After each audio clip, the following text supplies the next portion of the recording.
নমস্কার, ক্যালকাটা ডায়ালগস থেকে মনোজ দাস বলছি। থাম্বনেল দেখেই বুঝে গেছেন বিষয়টা কি।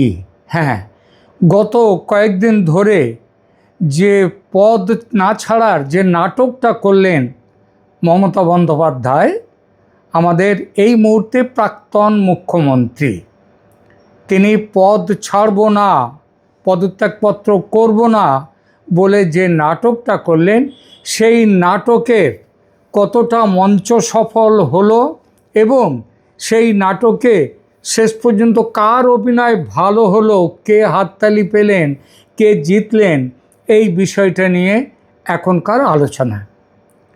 প্রিয় দর্শক, বাংলার রাজনীতিতে নাটক নতুন কোনো ব্যাপার নেই। এখানে বক্তৃতাও নাটক, প্রতিবাদও নাটক, নীরবতাও নাটক, আর কখনো কখনো পদত্যাগ না করা, সেটাও একেবারে পূর্ণ দৈর্ঘ্য রাজনৈতিক প্রযোজনা। এই নাটকের কেন্দ্রীয় চরিত্র মমতা ব্যানার্জি, মানে তিনি নাটকের নায়িকা বা নায়ক, যেটাই বলুন না কেন, তিনি তাই। নির্বাচনে হারার পর তিনি পদত্যাগ করলেন না, আর সেই এক সিদ্ধান্তেই পরাজয়কে তিনি প্রশাসনিক ঘটনার বদলে রাজনৈতিক সংঘাতে পরিণত করার চেষ্টা করলেন। এখানে প্রশ্ন একটাই, তিনি আসলে কি চাইছিলেন? স্রেফ চেয়ার আঁকড়ে থাকা, না তার চেয়ে বড় কিছু? রাজনীতিতে অনেক সময় হারার পর আসল খেলা শুরু হয়। জেতা মানুষ সরকার পায়, কিন্তু হারা মানুষও কখনো কখনো গল্পটা কেড়ে নেয়ার চেষ্টা করতে পারে, কখনো কখনো গল্পটা সে কেড়ে নিতেও পারে। যেমন একটা দেখুন, এই যে প্রথমটা, যে হারা মানুষ সরকার পায় না, সেটা পশ্চিমবঙ্গে দেখা গেল। আবার জেতা মানুষও যে কখনো কখনো সরকার পায় না কিংবা নানা রকম জটিলতা ওঠে, সেটা এই মুহূর্তে তামিলনাড়ুতে দেখতে পাচ্ছেন। আমরা তামিলনাড়ুর আলোচনা করব না, করব এখন পশ্চিমবঙ্গের আলোচনা। মমতার হিসেবটা সম্ভবত ছিল এই, আমি যদি নিজে না সরি তাহলে আমাকে সরাও, আমি মারব, আমি নিজে সরব না, তোমরা আমাকে সরাও। আর যদি আমাকে সরাতে হয় কিংবা সরাতে যাও, তাহলে আমি চিৎকার করে বলবো, দেখুন, গণতন্ত্রে নির্বাচিত এক নেত্রীকে জোর করে নামানো হলো। সেখান থেকেই তৈরি হতে পারত অপসারিত, বিচার না পাওয়া, অবিচার পাওয়া, এমনকি শহীদ সুলভ নেত্রীর একটা আখ্যান। কিন্তু রাজনীতি তো একতরফা মঞ্চ নয়, একতরফা মঞ্চ নয় যে শুধু নায়িকা সংলাপ বলবেন আর বাকিরা তালি দেবে, এমন তো হয় না। এখানেই মঞ্চে ঢুকলেন রাজ্যপাল এবং তিনি স্ক্রিপ্টটাই নাটকের পাল্টে দিলেন। তিনি মমতাকে আলাদা করে বরখাস্ত করলেন না, বরং সংবিধানের 174/2/বি ধারা ব্যবহার করে পশ্চিমবঙ্গ বিধানসভাটাই ভেঙে দিলেন। আর রিপোর্ট যে খবর রিপোর্ট অনুযায়ী যে খবর পাচ্ছি, সেটা হলো কেয়ারটেকার মুখ্যমন্ত্রী হিসেবেও রাখা হলো না মমতা বন্দ্যোপাধ্যায়কে। অর্থাৎ এক কথায়, নায়িকাকে শুধু স্টেজ থেকে নামানো হলো না, স্টেজটাই খুলে ফেলা হলো। এমনকি গ্রিন রুমে গিয়ে তিনি যে একটু আবার এক প্রস্থ নাটক করবার চেষ্টা করবেন, সেটাও করতে পারলেন না। মানে গ্রিন রুমে গিয়ে তিনি তার পোশাকটাও পাল্টাতে পারলেন না। এখন একটু সহজ ভাষায় আইনের কথাটা ধরা যাক। 174/2/বি এই ধারার সারমর্ম হলো, রাজ্যপাল বিধানসভা ভেঙে দিতে পারেন। 164 ধারা সংবিধানের তার কাঠামো বলছে, মুখ্যমন্ত্রীকে রাজ্যপাল নিয়োগ করেন, অন্য মন্ত্রীরাও মুখ্যমন্ত্রীর পরামর্শে রাজ্যপাল কর্তৃক নিযুক্ত হন এবং মন্ত্রিসভা শেষ পর্যন্ত বিধানসভার কাছে দায়বদ্ধ। এই ধারাটির আলোচনায় আরও বলা হয়েছে মন্ত্রীরা রাজ্যপালের গভর্নরস প্লেজার অর্থাৎ রাজ্যপালের সন্তুষ্টি পর্যন্ত তাদের পদে থাকেন।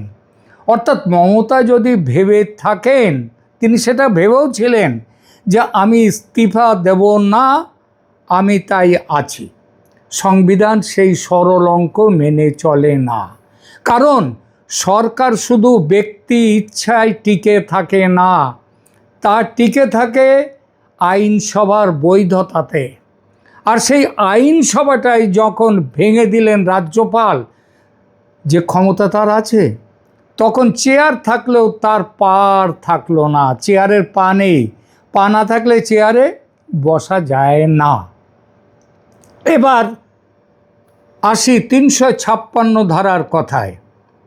কারণ সবাই ভাবছিল এবং বলছিল সেটা হচ্ছে রাজ্যপাল ৩৫৬ ধারা প্রয়োগ করে রাষ্ট্রপতির শাসন জারি করবেন। এই ধারাটা ছিল সম্ভাব্য সবচেয়ে উত্তেজনাপূর্ণ অধ্যায়, কারণ রাষ্ট্রপতির শাসনের নাম উচ্চারিত হলেই ভারতীয় রাজনীতিতে উত্তাপ কয়েক ডিগ্রি বেড়ে যায়, নাটকীয়তাও কয়েক ধাপ বেড়ে যায়। কারণ ৩৫৬ এমন কোনো লাল বোতাম নয় যে ইচ্ছে হলো আর টিপে দিলেন রাজ্যপাল, তা নয়।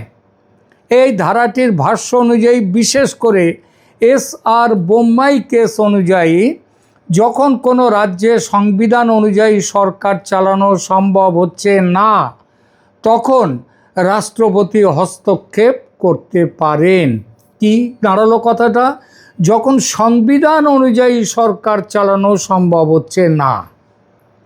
এখানে সেরকম জায়গা একটা আসছিল, কারণ হেরো মুখ্যমন্ত্রী, তিনি পদ ছাড়বেন না, আর জেতা যিনি মুখ্যমন্ত্রী নন, যারা জিতেছেন তারা উইংসের বাইরে, সুতরাং রাষ্ট্রপতি হস্তক্ষেপ করতে পারেন এমন একটা ভাবনা খুব বেড়ে উঠছিল। এমনকি প্রচলিত ব্যাখ্যায় এটাও স্পষ্ট যে শুধু রাজনৈতিক বিবাদ নয়, বাস্তব সাংবিধানিক ব্যর্থতার একটা ভিত্তিও দরকার হয় রাষ্ট্রপতির শাসন জারি করতে গেলে। তাই রাজ্যপাল সম্ভবত এমন একটা রাস্তা নিলেন যে ওই ৩৫৬ ধারা যেখানটায় কার্যকর করলেন না, এবং সেই ব্যাপারে প্রশ্নও উঠল না। এখন এস.আর. বোম্মাই কমিটির রিপোর্ট, সেই রিপোর্ট নিয়ে উকিলদের সুপ্রিম কোর্টে মারামারি, মানে চুলচেরা বিচার, সেটা আর করার দরকার হলো না। তিনি ৩৫৬ নাটকীয়তা এড়িয়েও প্রশাসনিক নিষ্পত্তি ঘটাতে পারলেন। এখানেই মমতার নাটকের প্রথম ধাক্কা। তিনি ভাবছিলেন বরখাস্ত করলে লাভবান হব, কারণ বরখাস্ত মানে অপমান, অপমান মানে পাবলিকের সহানুভূতি, আর পাবলিকের সহানুভূতি মানে ভবিষ্যতে প্রতিবাদ, বিরোধ, এই সবগুলোর জ্বালানি পাওয়া। কিন্তু জ্বালানি পাওয়া মানে তাদের এখন তো জ্বালানির বাজার নেই, তেলের দাম বেড়ে যাচ্ছে, বাড়ছে, জ্বালানি পাওয়া যাচ্ছে না ইরান যুদ্ধে। তা তিনি ভেবেছিলেন আমার যে যুদ্ধটা, তার যে যুদ্ধ, সেই যুদ্ধের জ্বালানি মিলবে যদি ৩৫৬ প্রয়োগ করে রাষ্ট্রপতি তাকে বরখাস্ত করেন। কিন্তু রাজ্যপাল সেই সুযোগটাই দিলেন না। তিনি বললেন না আপনি বরখাস্ত, তিনি কি বললেন? তিনি কার্যত বললেন আপনি যে অধ্যায়টা শুরু করেছেন নাটকের অঙ্ক, সেই নাটকটা শেষ করে দিলাম। কিভাবে শেষ? ব্যক্তিকে আঘাত না করে প্রতিষ্ঠানটাকেই বন্ধ করে দেওয়া হলো। এই বিধানসভায় ভেঙে দিলেন। এবং রাজনীতিতে এটাই সবচেয়ে কষ্টের পরাজয়, যখন আপনি সংঘাত চান অথচ আপনার প্রতিপক্ষ আপনাকে সেই সংঘাতের মঞ্চটা দিল না, আপনি হেরে গেলেন। মমতা ব্যানার্জি হারলেন। তাহলে কি মমতার এই নাটক একেবারেই ব্যর্থ হয়ে গেল যে গত কয়েকদিন ধরে যেটা করেছেন? না, পুরোপুরি নয়। রাজনীতিতে প্রতীকী ও প্রতিরোধের একটা মূল্য আছে। পদত্যাগ না করে এই মূল্যটা তিনি পৌঁছে দিলেন তার সমর্থকদের কাছে। তাদের বোঝালেন আমি শেষ পর্যন্ত লড়েছি, মাথা নোয়াইনি। এই সমর্থকদের মধ্যে কারা আছেন? একজন উত্তরপ্রদেশের প্রাক্তন মুখ্যমন্ত্রী, সেখান থেকে লাল টুপি মাথায় দিয়ে সমাজতন্ত্রী নেতা অখিলেশ প্রতাপ যাদব এসে গতকাল মমতা ব্যানার্জির ঘরের দরজায় দাঁড়ালেন তার সঙ্গে অভিষেকের সঙ্গে গিয়ে, এবং মমতা বেরিয়ে আসতেই তিনি বললেন, আপনি হারেননি, আপনি হারেননি, হারেননি তোকে জিতেছেন। এ প্রশ্ন উঠতেই পারে, কিন্তু দেখুন একটা বার্তা তো তিনি বিরোধীদের দিলেন, এবং ওই ইন্ডি জোটের যারা আছে তারা ভাবছে মমতা কত বড় লড়াকু যে তিনি হেরে গিয়েও লড়াইটাকে কোন জায়গায় পৌঁছে দিলেন। এই বার্তাটাই গুরুত্বপূর্ণ, কারণ হারার পর তার দল ভেঙে পড়ে, কোনো কেউ যদি হারে তার দল ভেঙে পড়ে, শুধু ভোটের ফলে নয়, মানসিকভাবেও। একজন নেতা যদি সেই মুহূর্তে তার লড়াকু ভঙ্গি বজায় রাখেন, তাতে তার যারা কোর ভোটার, কোর সমর্থক, কর্মী, তারা কিছুটা অক্সিজেন পায়। অর্থাৎ আবেগের বাজারে মমতা হয়তো পুরো লস খেয়ে বেরোলেন না, তবে তিনি কিছুটা শেয়ার হয়তো ধরে রাখতে পেরেছেন, যদিও সেই শেয়ারের দাম একেবারে ধস নামছে সেই শেয়ারের দামে। কিন্তু রাজনীতি তো শুধু কোর ভোটারের খেলা নয়, রাজনীতিতে নিরপেক্ষ দর্শক আছে, ক্লান্ত মধ্যবিত্ত আছে, এমন মানুষও আছে যারা নাটক পছন্দ করে কিন্তু খুব লম্বা সিরিয়াল পছন্দ করে না। তারা নাটক দেখতে ভালোবাসে, দীর্ঘ সিরিয়াল ভালোবাসে না। তাদের চোখে এই ঘটনাটা কেমন দেখালো? একটা সম্ভাব্য ছবি হলো পরাজয় মেনে না নিয়ে শেষ মুহূর্ত পর্যন্ত চেয়ারে ওই লেগে থাকার চেষ্টা। একেবারে সেই ফেভিকলের একটা বিজ্ঞাপন ছিল না, একটা ছোট্ট একটা গাড়ির মধ্যে চারদিকে লোক নিয়ে যাচ্ছে, গাড়িটা চলছে, সেই বিজ্ঞাপন মানে লেগে থাকা, এঁটে থাকা, সেইটা হচ্ছে ফেভিকলের বিজ্ঞাপন ছিল। তো মমতা ব্যানার্জি যেটা করলেন, এটা ভবিষ্যতে ফেভিকলের বিজ্ঞাপন হতে পারে। আমার একটি প্রতিবেদনে একজন দর্শক, আমি তাকে এই মুহূর্তে তাকে এই সম্মানটা দিচ্ছি, এই কথাটা তার মাথায় এসছে। তিনি বলে দিলেন মমতা বন্দ্যোপাধ্যায় যা করছেন, চেয়ারে যেভাবে এঁটে থাকার, লেগে থাকার চেষ্টা করছেন, এটা ফেভিকলের বিজ্ঞাপন হতে পারে, যে কেউ তাকে সরাতে পারছে না। তো এই চেষ্টাটা দেখা গেল। আর একটা ছবি, একজন লড়াকু নেতা যিনি জানেন তিনি হারবেন, তবুও তিনি প্রতিরোধ দেখাচ্ছেন। সমস্যা হলো এই দুই ছবির মধ্যে দ্বিতীয়টাকে শক্তিশালী করতে দরকার ছিল দৃশ্যমান অপসারণের নাটক। অর্থাৎ তাকে যদি রাজ্যপাল পুলিশ পাঠিয়ে কিংবা অন্য কোনোভাবে সেখান থেকে টেনে বার করে দেওয়ার চেষ্টা করত, তার নবান্নে যাওয়া নিষেধ ছিল, মানে অলিখিতভাবে, কারণ গেলেই তো ফাইল চুরি করতে পারেন, সুতরাং যাওয়ার কথা ছিল না। কিন্তু তিনি যদি নবান্নে যাওয়ার চেষ্টা করতেন, আমার ধারণা তাকে নবান্নে ওখানকার গার্ডরা ঢুকতে দিত না, সিএপিএফ কিংবা পুলিশ যারাই থাকুন তারা ঢুকতে দিত না। সুতরাং ওই বরখাস্ত করার চেষ্টা করলে শক্তি প্রয়োগ করে তিনি নাটকটা তৈরি করতে পারতেন, কিন্তু সেইটা করতে পারলেন না। বরখাস্তের বদলে ডিসলিউশন, বিধানসভা ভেঙে দেয়, আমাকে জোর করে নামাইয়ে দিল এই আবেগময় কেন্দ্রটি, এই আবেগময় যে অবস্থান, সেটা আর কোনো শক্তি পেল না। এবার একটু লাভ ক্ষতির খাতা খুলি। প্রথম খাতা আইনি লাভ। আইনের দিকে উনি যদি জানতেন যে এইটা করলে যদি সরকার করে, মানে রাজ্যপাল করেন, তাহলে আইনগত দিক দিয়ে তিনি লাভ পাবেন, কিন্তু আইনগত লাভের প্রাপ্তি তার কাছে কার্যত শূন্য। তিনি পদত্যাগ করলেন কি করলেন না, শেষ পর্যন্ত সরকার রইল কি রইল না, বিধানসভা রইল কি রইল না, কেয়ারটেকার অবস্থানও তার থাকলো না, তিনি কোনোটাই পেলেন না। এবং আইনের আশ্রয় নেওয়া, আদালতের আশ্রয় নেওয়া, যদিও তিনি হারা কেসেও আদালতে যান, কিন্তু মনে রাখতে হবে সেই কোনো কেসে তিনি জিততে পারেননি আদালতে। আদালতে মুখ্যমন্ত্রী হিসেবে তিনি যে ঝাড় খেয়েছেন এ পর্যন্ত ভারতের কোনো মুখ্যমন্ত্রী কোনো দিন খেয়েছে কি না সেটা নিয়ে একটা গবেষণা করার দরকার নেই, বলে দেওয়া যায় ওই প্রতিযোগিতায় মমতা সবার আগে। দ্বিতীয় খাতাটা সুতরাং তার কোনো লাভ হয়নি, প্রাপ্তিশূন্য। দ্বিতীয় খাতা রাজনৈতিক বার্তা। এখানে তিনি কিছু নম্বর পেয়েছেন, তিনি দেখাতে পেরেছেন পরাজয়ের পরেও তিনি এক ধাক্কায় মঞ্চ ছাড়ার মানুষ নন, যেটা স্ট্যালিন ছেড়ে দিয়েছেন, বিজয়ন ছেড়েছেন, দেশের সবাই ছেড়েছে। তো এই যে লড়াকু, এই লড়াকুর কতটা মর্যাদার আর কতটা লজ্জার সেটা অবশ্য আলাদা কথা। 3 নম্বর খাতা হলো বড় ন্যারেটিভের যুদ্ধ।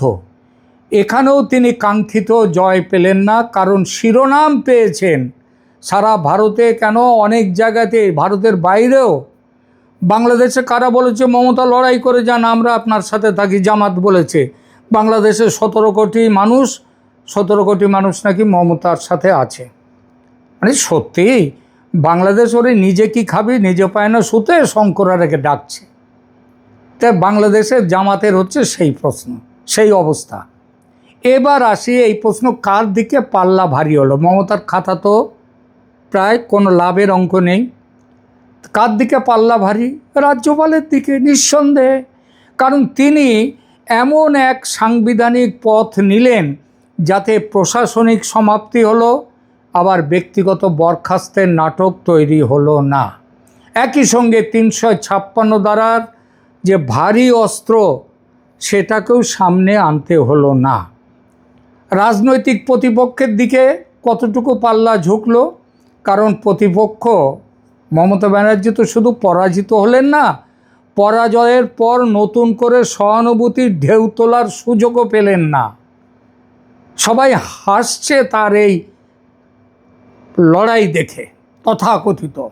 এ যেন ম্যাচ জিতে নেওয়ার পর প্রতিপক্ষকে ম্যাচের পরে পোস্ট ম্যাচ যে একটা ভাষণ দেওয়ার সুযোগ থাকে, সেই সুযোগও দেয়া হলো না।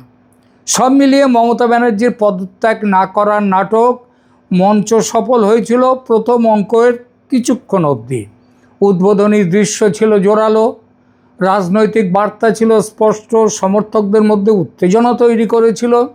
কিন্তু যত এগুলো নাটক, স্ক্রিপ্ট তার হাত থেকে বেরিয়ে গেল।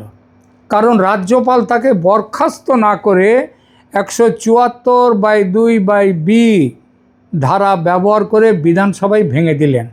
ফলে লাভের পাল্লায় মমতার ঝুলিতে পড়ল প্রতীকী প্রতিরোধ, একটু লড়াকু ইমেজ, আর একরাশ কোর সমর্থকদের জন্য আবেগী বার্তা। আর ক্ষতির পাল্লায় কি পড়ল? শহীদের মর্যাদা পেলেন না, জোর করে অপসারিত হলেন এবং দেশের মানুষকে একরাশ লজ্জা দিয়ে উপহার দিয়ে চলে গেলেন। আর তাই নাটক শেষে ভারী পাল্লাটা গেল রাজভবন ও মমতার বিরুদ্ধ শক্তির দিকে। মমতা শিরোনাম কুড়িয়েছেন, কিন্তু পর্দা নামানোর অধিকার তার হাতে ছিল না। বাংলার রাজনৈতিক থিয়েটারে এটাকেই বলে নায়িকা সংলাপ বললেন, কিন্তু হাততালি পেলেন না শেষে। হঠাৎ করে আলোটা নিভিয়ে দিল অন্য কেউ। এখনকার মতো এখানেই রাখছি, ধন্যবাদ।